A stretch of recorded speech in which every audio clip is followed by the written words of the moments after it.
자, 두 번째 비문학 출발하도록 하겠습니다. 26번부터 해당하는 이 사회 지문은 좀 눈여겨서 보셔야지 됩니다.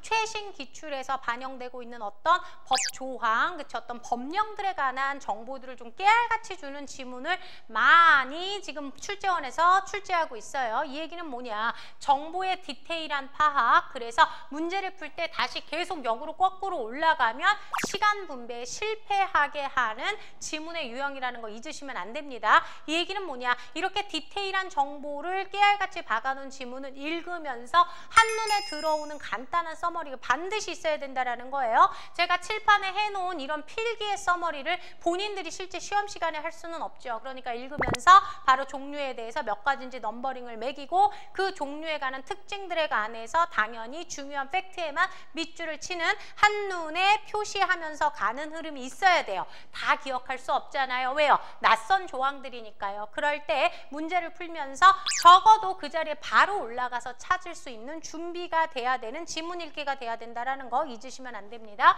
갑시다. 자, 첫 번째 문단에서 행정 규제에 관해서 얘기를 해요. 그래서 어떤 목적이 있을 때 국민들의 권리를 제한하는 내지는 뭐 국민들에게 의무를 부과하는 것을 말한대요. 자, 그래서 기본은 바로 국회가 하게 돼 있고요. 그 국회가 만든 법률에 의해서 근거로 바로 그 규제를 한답니다. 자, 그런데 이와 다른 행정입법이라는 애를 주가 되게 이제 소개를 하죠. 그래서 행정입법, 한마디로 국회가 하는 법률이 아닌 행정기관이 맡아서 가고 있는 제도를 얘기합니다. 그래서 대통령이나 아니면 지방자치단체가 만든 법령에 의해서 처리하는 행정규제가 있답니다. 자, 그런데 이런 바로 행정입법의 비중이 훨씬 더 커지고 있대요. 왜요? 이런 첨단 기술이 굉장히 발전하고 있고 그러다 보니 즉각적으로 대처할 일들은 국회에서 하는 것보다 행정기관이 하는 것이 훨씬 더 효율적이기 때문이다 라고 얘기를 하죠. 그러면서 두 번째 문단에서부터 바로 이 행정입법의 종류 세 가지, 그게 바로 키포인트였다. 그렇죠? 그래서 첫 번째 위임명령이라는 것을 소개를 합니다.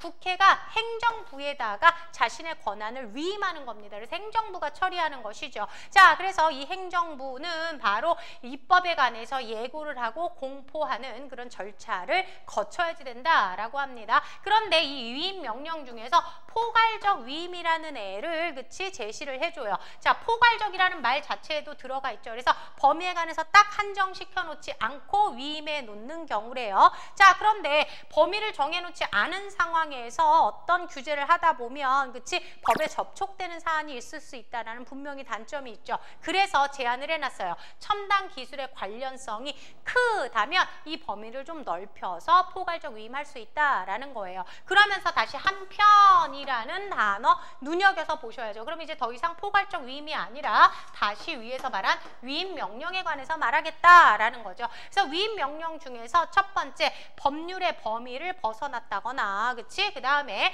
이 나와 있는 법률의 억구의 의미를 확대하거나 축소해가지고 사용을 하게 되면 효력이 없다. 그럼 한마디로 뭐예요? 그거는 위임 명령의 자격이 없다라는 얘기가 되겠네요. 그렇죠?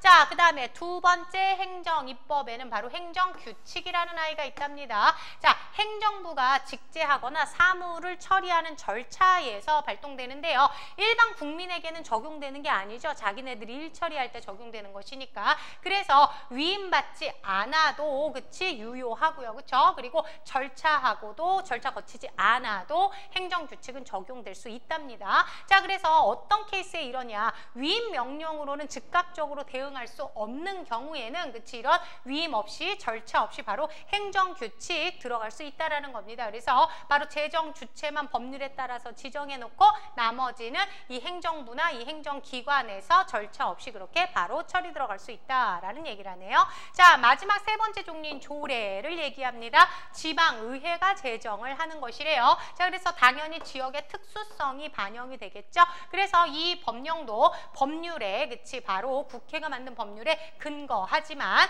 포괄적인 위임이 가능하다라는 있다라고 얘기합니다. 그러니까 범위를 딱 정해놓지 않은 거 안에서도 그치 가능하다. 단 어구의 의미를 확대하거나 축소해서 다르게 해석하는 거는 안 돼. 그리고 얘는 절차를 거쳐야 돼 하면서 이 세 가지 입법, 행정입법의 차이점과 공통점을 정확히 체크해 놓으셔야 되겠네요. 문제풀이 들어가죠.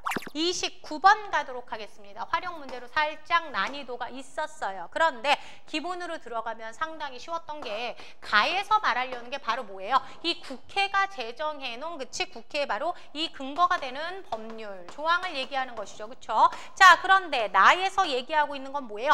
대통령령이라고 해놨죠. 바로 나는 뭐였다? 그렇죠. 위임 명령에 관한 내용이었다. 그쵸? 그 다음에 다에서는 뭘 얘기하고 있습니까? 지방의회에서 만든 거니까 바로 조례에 관한 설명이었다라는 거. 이거를 정확하게 캐치를 했어야지 풀 수 있었던 문제. 1번 가도록 하죠. 가의 3조, 그쵸? 바로 모든 바탕이 되는 법률이요. 나의 5조의 구체적인 내용은 확인되지 않죠? 가와 관련되는 거지. 그걸 구체적으로 다시 푼다? 전혀 아니다. X. 2번 나의 5조는 가의 16조가 아니라 가의 몇 조? 3조에 의거해야 되겠죠. 그쵸? 그래서 16조 X 3조. 3번이요. 나는 다와 달리 그랬는데 그렇지 않아요. 다의 조례에서도 뭐 절차는 있어야 된다. 그래서 다와 달리가 아니라 둘 다 절차가 있어야 된다. 4번 나에 나오는 광고물의 의미는 다에 나오는 광고물의 의미와 일치하게 되겠다. 왜 그럴까요? 나, 다는 뭐에 근거하고 있어요? 그렇죠. 가에 근거하고 있기 때문에 나, 다의 근거는 가로 일치한다라는 그치? 그래서 까다로웠었던 선택지 4번이 답이 되네요. 선택지 5번 볼까요? 요거 매력적이지만 오답이었어요. 다를 준수해야 하는 국민들은 바로 지방 조례예요. 나를 준수하지 않아도 되다니요. 그렇지 않죠? 나의 위임 명령이 훨씬 더 큰 범위죠. 다의 조례는 그 지역의 사람들에만 해당하기 때문에 그치? 그래서 나를 준수하지 않아도 되는 국민이 아니라 오히려 나를 준수하는 국민 중에서는 다의 지역의 조례를 따르지 않아도 되는 국민들이 있어야 되겠죠? 거꾸로 설명해놓은 5번 틀린 설명이었다. 그렇죠? 자.